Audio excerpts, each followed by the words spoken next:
جہاد ہے اس بندے کا اس دور میں جو علی ولی اللہ پڑھ رہا ہے. بسم اللہ. چاروں طرف سے خطرات، دشمن پھر دشمن. نہ میں نے کبھی زندگی میں نہیں کہا اپنے تھے ہی نہیں. یہ تو شکر ہے کہ ہم ظہور کے قریب ہو رہے ہیں. جیسے جیسے ظہور کے قریب ہو رہے ہیں چھان باریک ہوتا جا رہا ہے. تمہارے امتحان کا نام ہے ولایت علی. الٹی گنگا بہائی مولوی نے الزام ہم پہ دے دیا، ممبر سے تبلیغ نہیں کی گئی. ہم اعمال پڑھتے ہیں لیکن عقیدے کے بعد عمل قبول ہوگا اگر عقیدہ بہتر ہوگا. اگر عقیدہ ہی ٹھیک نہیں تو پھر عمل کا کیا فائدہ.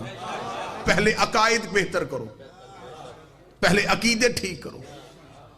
اعمال خوبصورت ہوں گے عقیدے کی وجہ سے. انسان کے مرنے کے بعد پہلی منزل قبر آتی ہے.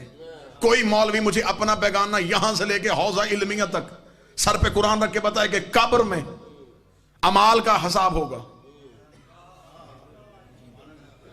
قبر میں نمازیں دیکھی نہیں جائیں گی، روزے پوچھے نہیں جائیں گے، زکوٰۃ گنی نہیں جائے گی، حج کا حساب ہی نہیں ہوگا.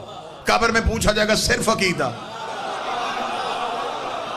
قبر میں پوچھا جائے گا بتا رب کون ہے، نبی کون ہے، کتاب کیا ہے، قبلہ کیا ہے، بتا امام کون ہے، بتا امام کون ہے، بتا امام کون ہے. اور مجھے دکھ اور تکلیف ہوتی ہے کہ ساری زندگی جا کے مولوی سے پوچھا جاتا ہے کہ بتائیں علی کہاں پڑھنا ہے اور کہاں نہیں پڑھنا، کہاں گواہی دینی ہے کہاں نہیں دینی. مولوی چند کتابیں پھٹی پرانی اٹھاتا ہے اور دیکھتا ہے اس میں بھی علی نہیں لکھا، اس میں بھی علی نہیں لکھا، اس میں بھی علی نہیں لکھا. وہ بندہ ساری زندگی مولوی کے پیچھے اپنی قبر کو جہنم کا ایندھن بنا لیتا ہے. اور جب وہی بندہ مر جاتا ہے وہی مولوی قبر کے سرہانے کھڑا ہوتا ہے اور کہتا ہے ایک رشتہ دار کو اس کی لحد میں اتارو، اس کے کاندھے پکڑے. وہ شانے پکڑوا کے خود قبر کے کرہانے بیٹھ کے کہتا ہے کہ تو ہم سے اس عقیدے پہ جدا ہو رہا ہے. تو اللہ کو اپنا رب کہتا تھا، محمد کو نبی کہتا تھا، قرآن کو کتاب کہتا تھا، کعبے کو قبلہ کہتا تھا. اور اے فلاں ابن فلاں یاد رکھنا تھوڑی دیر بعد تیری قبر میں امیر المومنین آنے والے ہیں. تو نے بول کے گواہی دینی ہے تو بھی میرا ولی ہے، تیرا بیٹا بھی میرا ولی ہے، تیرا بیٹا حسین بھی میرا ولی ہے،